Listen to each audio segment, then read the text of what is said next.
this video. Our video starts with the youngest heavyweight champion, Mike Tyson, in 1986. A prize fighter and gang leader, Mitch Green had been an in-ring opponent for Tyson during his rise to the top. He lasted the full 10 rounds with Tyson in 1986 in Madison Square Garden, 6 months before Iron Mike became the youngest man to win a world heavyweight title by terrorizing Trevor Berbick. The much taller Green heard the final bell by clutching and holding the 5'11" Tyson in close. But their rematch on the streets of Harlem at 4 a.m. was a short, savage affair. The dangerous fighter. I'm still hungry. See, Tyson got a mansion, he got a yacht. I ain't got a mansion, I ain't got a yacht, but I got God on my side. That's a hell of a lot. So this is gonna be a fight. It's not gonna be a fight. It's not gonna be a box match. It's gonna be a fight. It's gonna be a grudge match and a rematch. He hit me and he ran. He mocked me. This is gonna be a fight. Tyson, you know it. You hit me, I'm gonna kill you. I'm gonna kill you. Green was already furious at Tyson, having claimed that promoter Don King had underpaid him and desiring a lucrative second fight that he was unlikely to get inside the ropes. Green, however, had another reason for confronting Tyson in August of 1988. I want me some of the sheriff to me, baby. You don't get like this phony clothes. Long, baby. And we the basket. You training. I want me some sheriff to get Tyson. He was a member of an infamous New York gang and thought Tyson's entry into his territory in the early morning hours was a freedom he could not allow without losing face.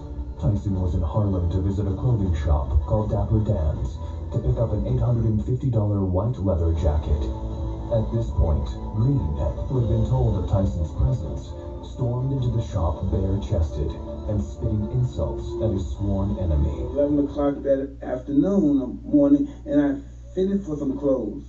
And so we were supposed to come later, but we hung out, we partied, drinking, and we were in D.C., so we drove all the way back.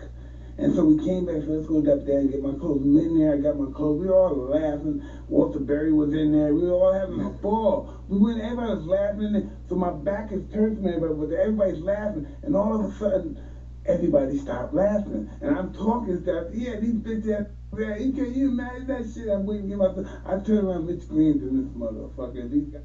Tyson had been out nightclubbing and drinking beforehand. Nonetheless, he claims that he was trying to play the role of a corporate endorsement-friendly champion at the time. So, Tyson replied, "Now, Mitch, you must consider what you are doing. I do not think that this course of action in the long run is advantageous for your health." A statement that should have been taken seriously by Mitch. He was talking a lot.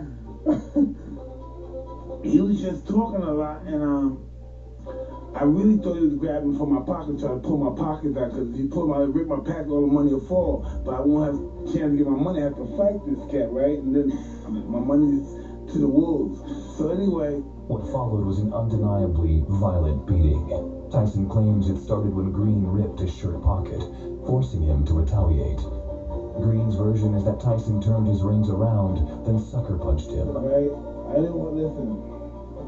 I was fighting Mitch Green, right? Because he was on Angel Dust. And I was wondering why I was hitting this guy, and he was like moving, but he wouldn't hit the ground. I'm like, what the fuck's going on? My hand is hurting like a motherfucker. Right. And you tase him, he's ripping it out of his chest. Yeah, I hit him, put my head on a shot, and he was out, right? Right. So I get back in the car and I said, all right, let's go. And then, but Tyson undoubtedly landed the first punch, and several more followed. Tyson claims that Mitch was high on angel dust, so he probably wasn't going to hit him back. He was hitting the guy over and over again, but he wouldn't go down, until he did a Bruce Lee type of kick on him, and he finally fell.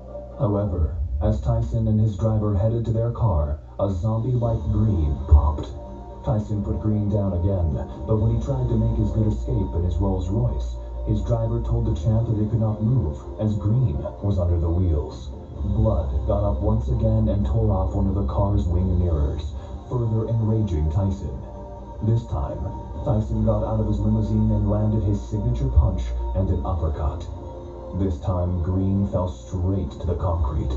Not a pleasant sight. I get back in the car and I said, All right, let's go. The next thing you know, he must have came out. It's just like Jason. We got out and I'm in my car, and he breaks. I'm in a Rolls Royce, and he breaks the fucking the side view mirror. The mirror was the side view mirror. Yeah. He breaks it off. I come up for 1 minute, please. I go out, I fucking beat the shit out of him. Boom, I hit the fucking concrete. I said, oh shit. You know when people head to go, boom, you hear that shit? Like, oh shit. So I got in the car and I said, let's get the fuck out of here. Tyson was frightened that he had truly killed Green following the incident. However, by the time the police showed up at the scene at 5 a.m., they discovered Green still alive, but with facial bruises, a swollen shut left eye, and a terrible gash on the bridge of his nose. I ran and got my car. Fuck, out of here. I thought I killed him. I was so scared. And this is right on 125th, right? Yeah, I was so happy the next day in the paper they showed him up with his eye. Yeah, I was so happy. I didn't know what his fuck, bro. And Walter Berry was there. Yeah, Walter was feeling that. I'm like, I feel bad. I don't like to see it. And I said, well, that's the up with the disrespectful fuck. Fucking crazy. Yo, yeah, but this is a disrespectful. The confrontation would not be the last time the pair crossed paths. Mere days after the incident, Tyson couldn't believe his eyes when, while out on a date in New York, he spotted Green cycling past him on a bike. Tyson assessed, but he was wrong, and a verbal confrontation ensued until Tyson's date cooled things down. What's interesting here, this guy would rob the gas station. This is what he would do. So there's not enough money. It was too early. He got there too early. He would tie the guy up, hide him under the gas station, and start pumping the gas and taking the money. Pumping the gas. Mitch Green, He's a piece of shit. Oh, yeah. I'm a right-handed guy. He would pump the gas and got the guy. Green went on to try and win the battle on the court, but it was pointless. Moral of the story, don't test Tyson on the streets. Walked in the store, and Mike Tyson hit me in the eye. And then he pulled his glasses off. Did you see his eye? His eye was just hanging out his head. Larry Holmes versus Trevor Berbick. After his 1991 comeback fight at the Diplomat Hotel in Hollywood, Florida, against the unheralded Tim Anderson, nobody appeared particularly impressed with Larry Holmes. After all, Holmes used to be Muhammad Ali's successor. He was expected to knock off Anderson in the first round. It was a night destined to be forgotten, until fellow heavyweight Trevor Berbick started running Holmes down in front of reporters after the post-fight press conference. Sorry, she done messed up my life, but get my wife is messed up to do other things wrong. And you want a street fight? I break all the ribs in his body. If you want a street fight with me, that's what dirty, no good fuck he is. Money don't make a champion, to make a person. Okay? She done used to mess up my own marriage life, turn her into something she was. That's why you don't like me. Okay? Holmes, who had beaten Berbick in 1981, refused a rematch, telling the press he didn't respect him. In response, Berbick let loose on Holmes with an epic verbal tirade. When word got back to Big Larry, trouble soon followed. From there, the trouble escalated. While Berbick was explaining to police exactly what happened, Holmes leapt off the top of a parked car with a flying kick.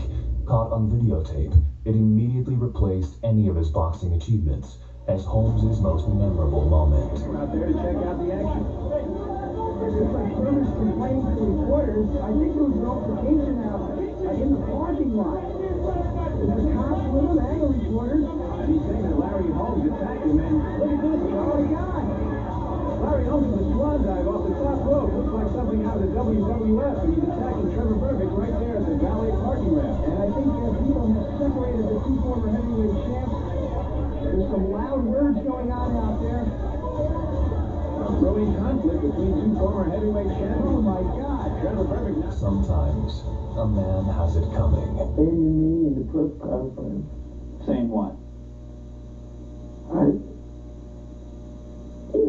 You don't want to get in the ring with me, you don't respect me, you don't like nothing about. Derek Chisora and David Hay. It started as a verbal spat and ended with the threat of gun violence and an arrest. Things can escalate quickly when fighters get their blood up. And Derek Chisora, his blood, it seems, is always up. It was a tough week for Chisora. First, he slapped Vitaly Klitschko in the face as the two weighed in for a WBC title fight. costing him a portion of his purse and a lot of respect. First spitting water at Team Klitschko as the fight began, and again getting in Klitschko's face after losing a one-sided decision.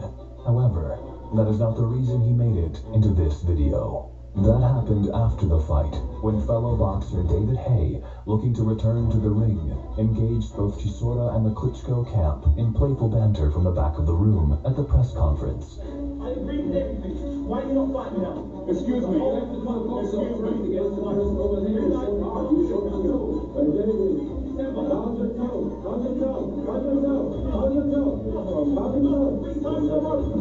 Chisora, however, was not amused, especially when Haye called him a loser. What followed can only be described as a Donnybrook.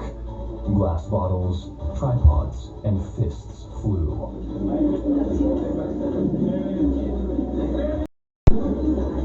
Let's go. Let's go. Stand behind you.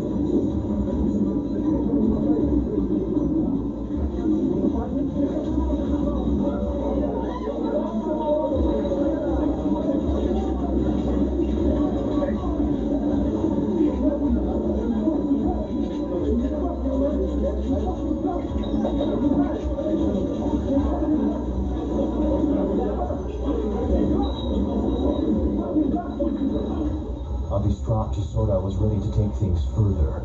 He glassed me.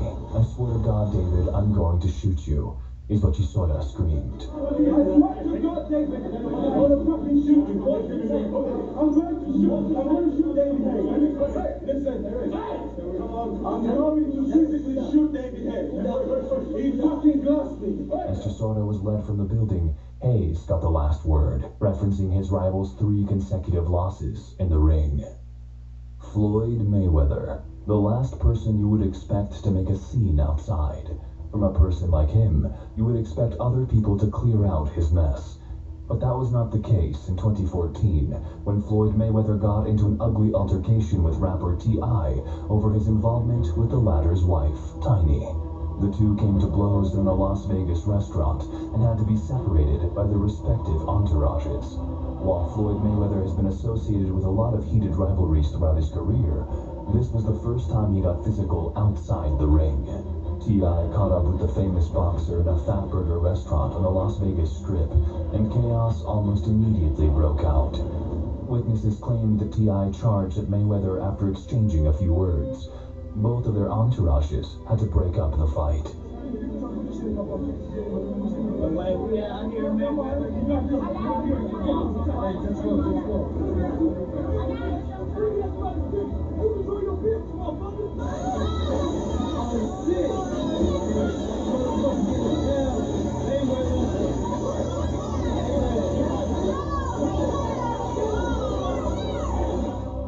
Bernard Hopkins, one of the greatest welterweights to grace the earth, touring to promote the undisputed middleweight title fight with Puerto Rican favorite Trinidad, Hopkins ripped a flag from his opponent's hand during one stop in New York. On Sunday morning, everybody in Puerto Rico will have their flag at halftime. I don't apologize for anything I do, said Hopkins. I think before I do anything, and would do it again if I had to. Whatever Trinidad thinks, I don't care. But the fight has started now. It's already on. This is war, and at war, I don't have respect for Trinidad or his country. Unwisely, Hopkins repeated the trick at another publicity stop in Puerto Rico, swiftly escaping the subsequent near riot. But the executioner ultimately prevailed at Madison Square Garden. Mark Kaler and Errol Christie. The Bonfire Night final eliminator for the British middleweight title, amid a backdrop of simmering tension on the streets of Britain, was ignited in the final run-up by one brawl outside a casino in London, and then another at the final press conference. There were calls for the fight to be banned on the grounds that it was too racially charged, before home fighter Kaler triumphed over his Coventry opponent.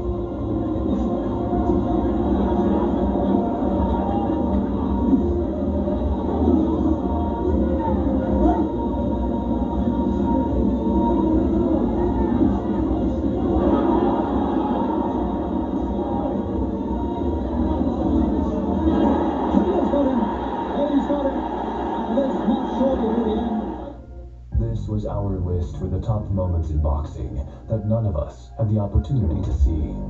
Comment down below your favorite story out of all of them.